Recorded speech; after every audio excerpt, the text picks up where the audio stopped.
Suddenly, my parents appeared and started knocking on the car window. "Dad, did someone ask you for something?" "Well, what could that be? You're always so stubborn. Just go and convince your husband, James. Say the chairman should be William because it's better for the company and step down. Or else." So, they've teamed up with my in-laws to knock James off the chairman's seat. And then I noticed, in Mom's hand was something like a crowbar.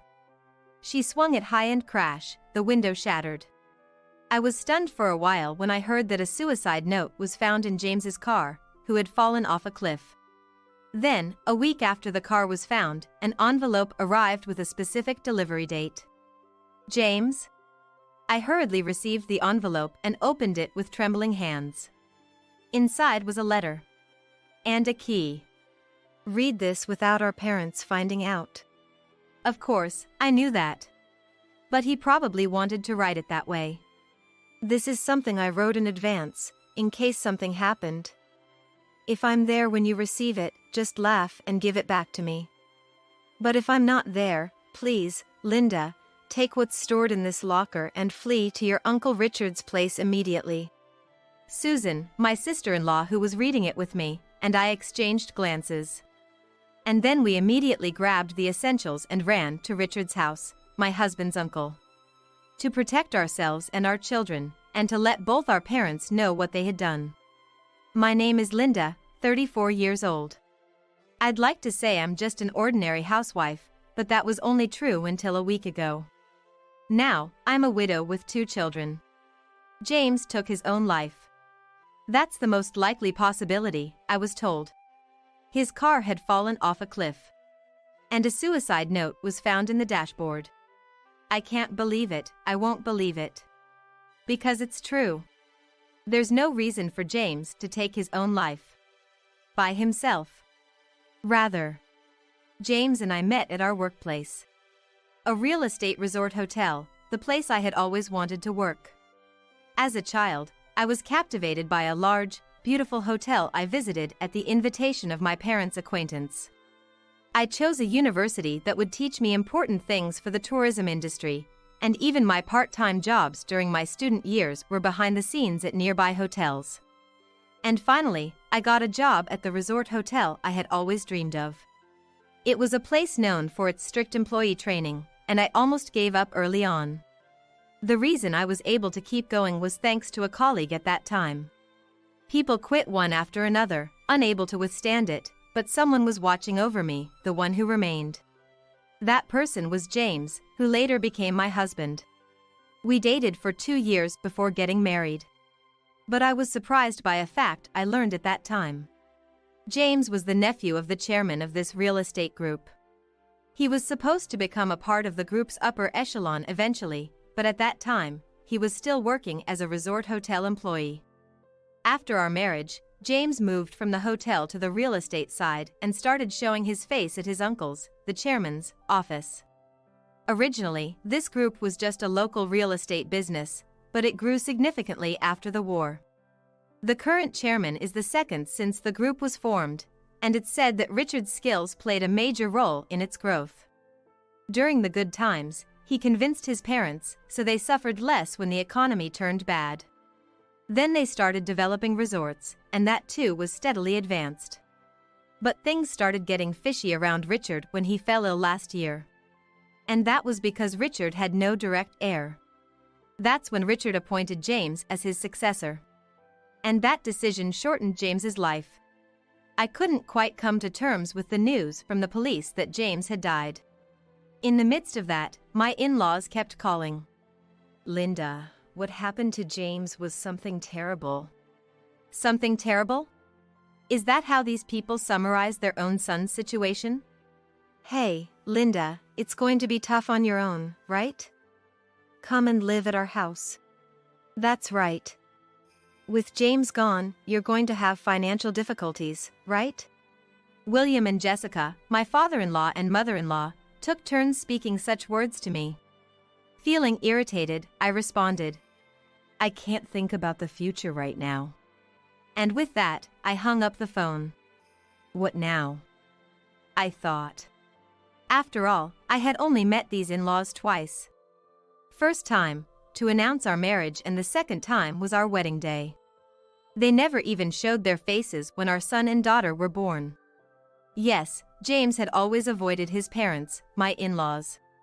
He had harbored distrust towards them since our marriage, saying to me, "Those people are scum who never even try to work for themselves." James's parents currently hold certain posts within the Smith real estate group. But that's just to keep them from doing anything, James had explained to me. He said they were completely different from the capable Richard, and everything they did turned out to be a detriment to the group. So they're given nominal positions just to keep them from messing up. Just going on inspections, which are basically just vacations, he said. Didn't they take you on those trips, letting you see various places? James scoffed at the thought. Me and Susan were always left behind in our big house. James had a sister named Susan. Susan married a man with no connections to the group and lived in the city where he worked. Robert, Susan's husband and James's brother-in-law, got along strangely well with James. He would go out of his way to visit James when he was nearby for work. Susan would be like, "I'm jealous of James," seeing how close they were. Yes, the two siblings got along well. And both had a strained relationship with their parents. But I'm fine with it. Once I got married and moved away, I didn't care about them anymore, Susan said nonchalantly. But James is involved with the group. And that means? Our parents know they're the failures of the group, so they hate seeing James do well. Is that how it is? At our house, yes. But your parents are different, right? Not at all. Yes. My relationship with my parents was not good either. No, it was fine when I was a child. As their only daughter, I thought they loved me. But their true nature emerged when I was in college. Quit college and come back home. That was the sudden message I received. It was for a marriage proposal. They wanted to make me, a 20-year-old at the most, come back home for that reason. Apparently, Thomas, the son of a well-known local figure, had taken a liking to me when he returned home. I insist on having her as my wife. To fulfill Thomas's spoiled wish, my parents were willing to do it for their own benefit. We've raised you so far, so you should show filial piety towards us, right? I felt my image of my parents shatter. They had raised me, their daughter, just for the sake of a return. Realizing this, I firmly refused to return home. Then, they stopped sending me money for education and living expenses. They thought that would make me come back. But I stubbornly refused to return. I consulted with my professor and found a way to continue my studies without being taken back by my parents. It was a struggle until I graduated. I managed to cover my educational expenses through scholarships. The problem was living expenses. I moved out of my secure one-room apartment, sold unused furniture, and moved into an older apartment.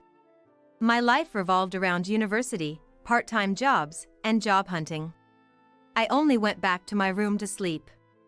As a result, this part-time job experience led to employment and meeting James.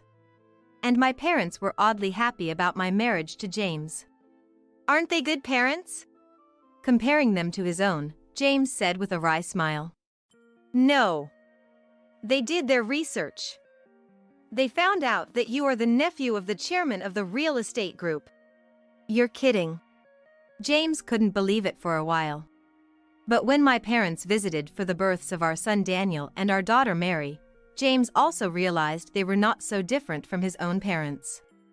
After all, my parents said, "Now that you have 2 kids, your future is secure.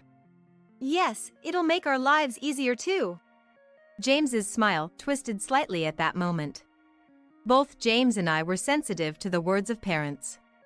Especially James, who knew about my struggles during college. Were they a bit too relaxed, or did they just take it for granted? Either way, their words were clearly meant to mooch off of us and our kids in the future. After that, James started to be wary of them too. Distant in-laws, parents trying too hard to make contact. While being cautious of both, I continued raising our children. Fortunately, with James' current position and salary, we could afford a housekeeper and a sitter.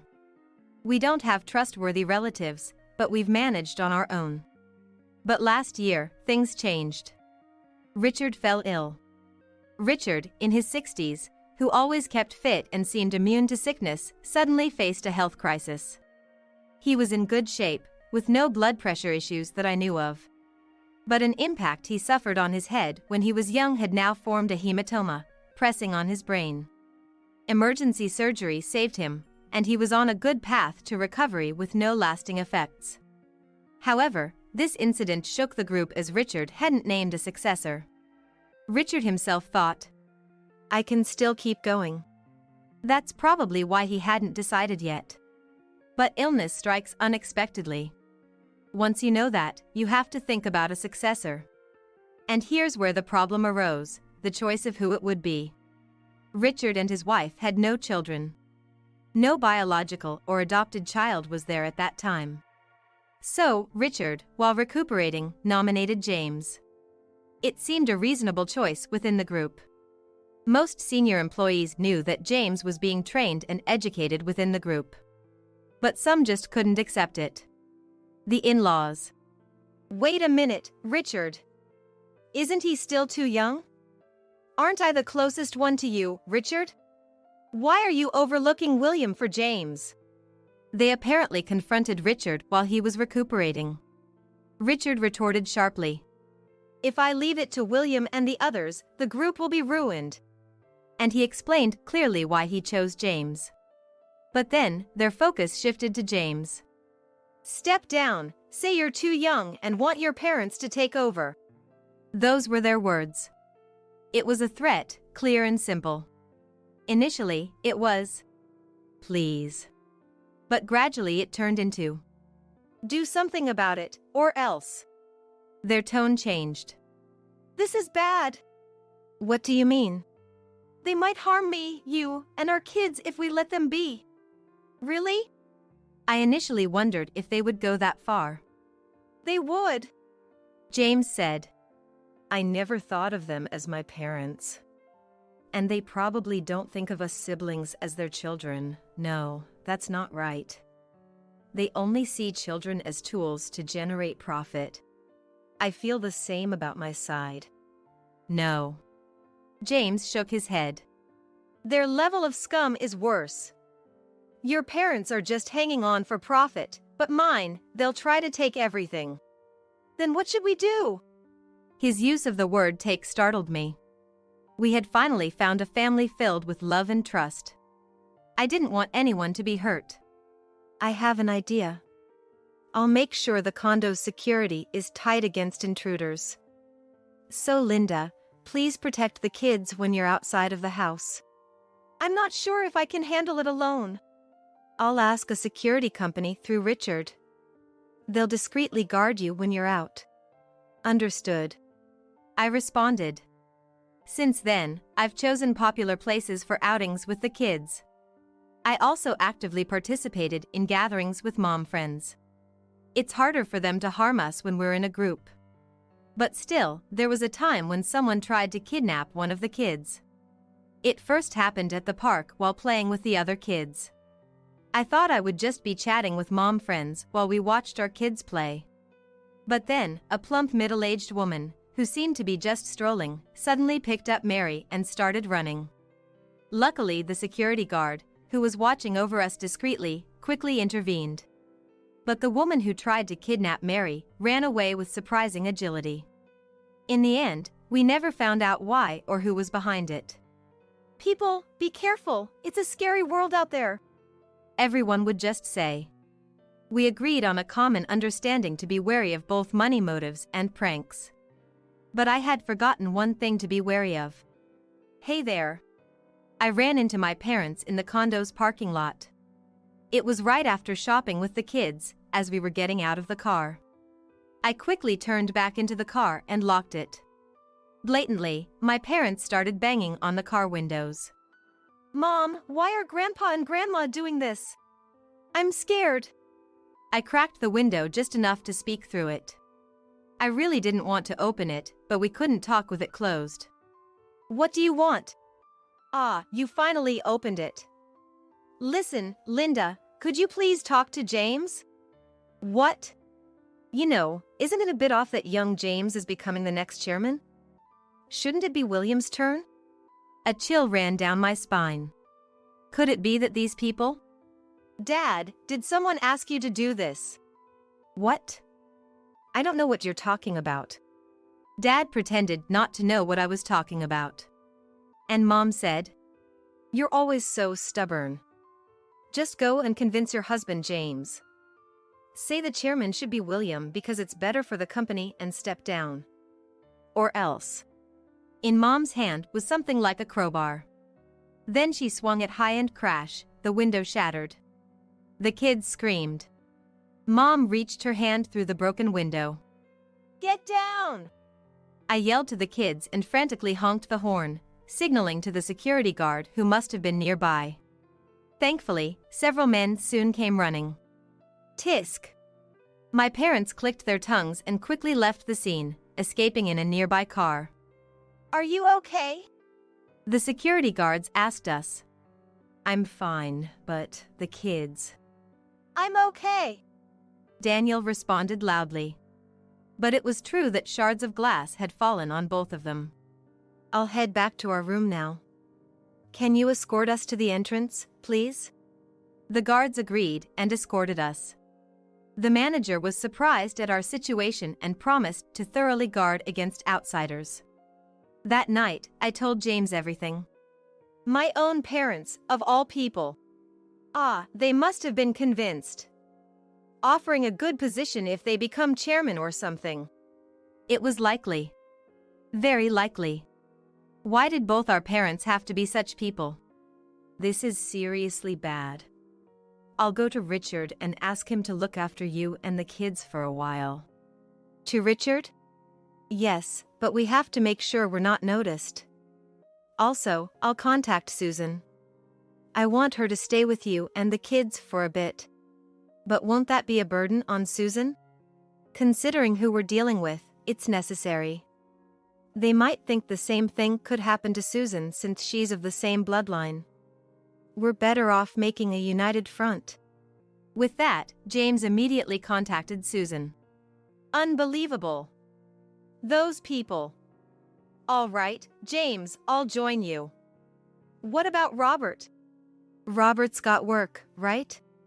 Well, yeah, but okay, I'll talk to him. Thanks. It's good to have siblings at times like this. I thought to myself.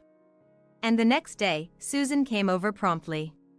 I told Robert about the situation, and he said he's got something to look into and will join us later. Really? Robert's reliable. Well, he is the man I chose. We laughed together. But the day after that conversation, the call from the police came. We've found James Smith's car at the bottom of a cliff. I couldn't grasp the meaning of the words immediately. What does that mean? He was brought into the hospital earlier. I couldn't quite process the rest of the words. Mrs. Smith, are you listening? I heard the voice from the other end, but I couldn't move right away. Shocked, Susan took over the call. After that, it felt like I was just being dragged around by Susan everywhere. We went to the police, confirmed things, and were handed an envelope found on the dashboard. A will. When opened, there was a printed letter inside. The content was, I can't bear the burden of being nominated as chairman, I'm sorry. That's what it said. So, has the police concluded that James took his own life? No, there's still an autopsy and other procedures, so the final conclusion will come later. We're just showing you this because it was found. There's no way he'd do this to himself. I was shouting loudly. James, who always told us to be careful. I couldn't find any more words after that. The police said, We'll contact you when it's time to return James's body. And sent us home. I can't clearly remember what happened for a while after that. The local news on TV was saying, It's not yet clear whether it was an accident. Having said that, they also said a suicide note was found, and there's a strong belief that he took his own life. That was how it was reported on the news. I was so angry, I turned off the TV, and the kids looked at me anxiously. Is Daddy coming back? Daniel is 8, Mary just 5. Both of them had been taken out of school and kindergarten for a while. I was truly grateful Susan was there. My mind felt like it was covered with a thin film at that time, everything felt unreal. However, a week after the car was found, an envelope arrived with a specific delivery date. Linda, take a look at this. Susan handed it to me, who was in a daze. I glanced at the sender's name and my eyes widened. James? In a rush, I took the envelope and opened it with trembling hands. Inside was a letter. And a key. Read this without our parents finding out. Of course, I knew that. But he probably wanted to write it that way. This is something I wrote in advance in case something happened. If I'm there when you receive it, just give it back to me. But if I'm not, please Linda, take what's stored in this locker and run to Richard's place immediately. Susan and I, reading it together, looked at each other. Then hurriedly, taking only the bare minimum, we took the kids and all got into Susan's car. My car had been under repair since that time. I didn't feel confident driving a rental car to Richard's in the next state. So, I relied on Susan. Leave it to me, just wear a hat and a mask, Susan said with a smile. And then we drove non-stop. We were anxious until we reached Richard's house in the next state. I assumed security guards were nearby. But after what happened to James, I was worried something might happen to the car. While on the road, I contacted Richard's house. We're on our way. We parked inside the property and hurried towards the main house. Richard and his wife Nancy were already there to greet us. We're glad you're here, Linda, Susan. James asked us to guard you guys, and said he'd send you guys here eventually. But to think it would come to this. Thank you for having us. I'm sorry. This was the only place we could turn to. I apologized deeply. The kids were looking around the grand entrance in amazement. Don't worry. I didn't expect it to come to this. I underestimated them. I never thought they'd actually target James himself, those bastards. Richard clenched his fist in frustration. We were led into a large, cozy living room. The room had a calm and warm atmosphere. Nancy instructed the housekeeper, then brought the kids to a corner of the room with some snacks. Thank you so much. It's all right. You want to keep the kids in sight right now, don't you? Yes, I didn't want to take my eyes off of them even for a moment. But the conversation we were about to have was not something I wanted the children to hear directly. William has always been rotten, but we lacked a decisive move to exclude him from the group. Letting him float around led to this mess. It's not your fault, Richard. My parents were involved in this too. James and I both had terrible parents. If only we had adopted James into our family earlier. Nancy muttered. Then Richard looked up. That's right, that's a good idea. Call the lawyer. Richard, I don't want those kids to end up like James. Richard said this and made me a proposal. Eventually, James's body, after the autopsy, was brought to Richard's house for a private funeral and a memorial service within the group. I attended with the kids, as the representative of the bereaved family. Behind us, my parents sat shamelessly as James's in-laws. Colleagues from the company, all puzzled and saddened by James's sudden loss, were in attendance. He was truly an excellent employee. We were looking forward to his future in the group. Thank you. James would be honored to hear that.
mechanically repeated these greetings.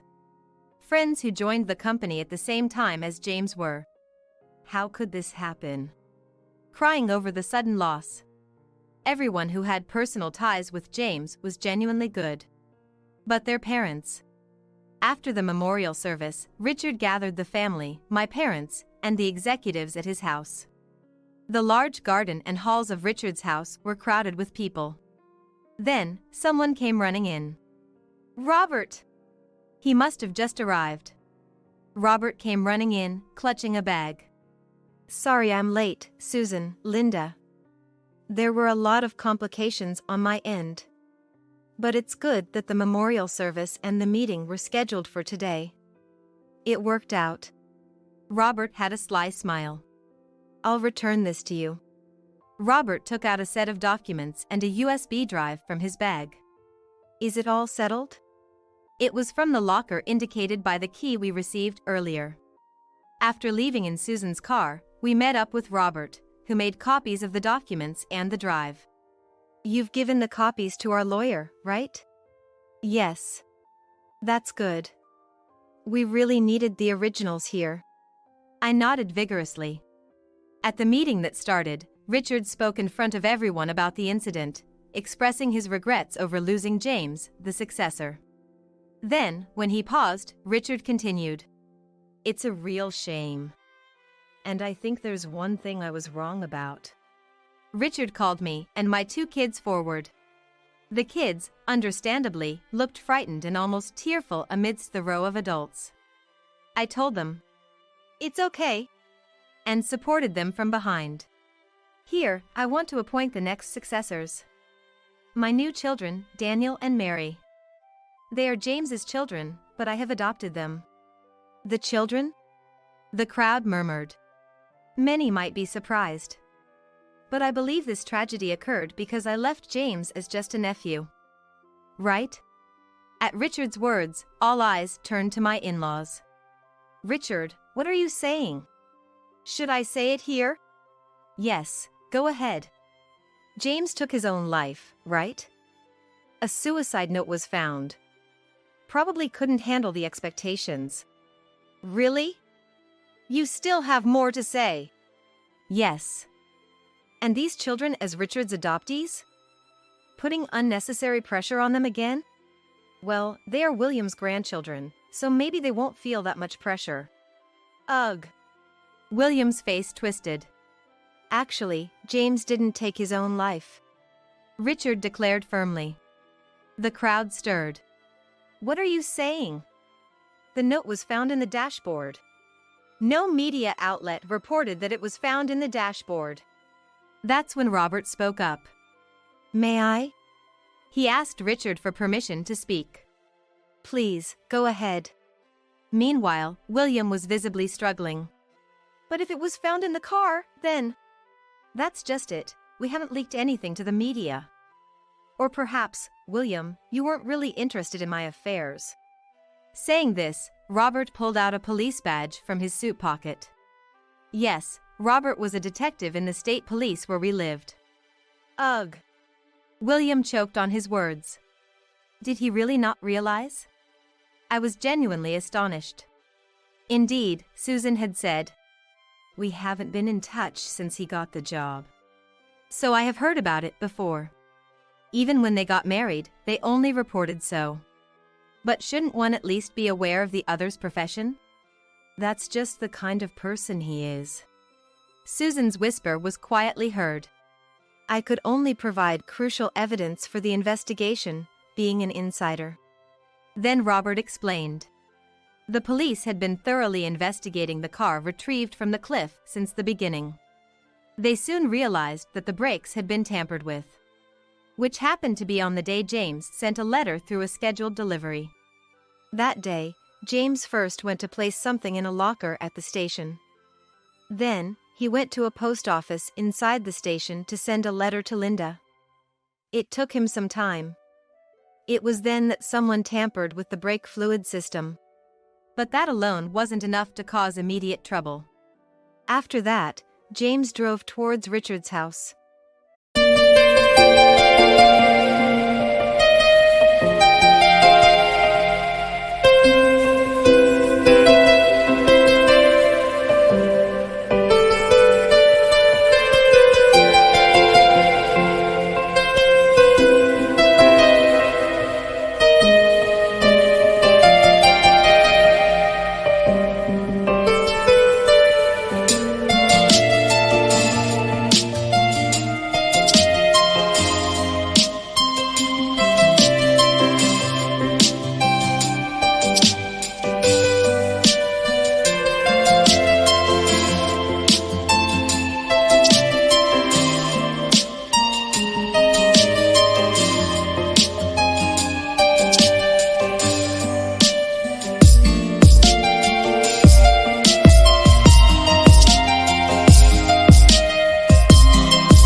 But on the way to here, there are several winding roads, right?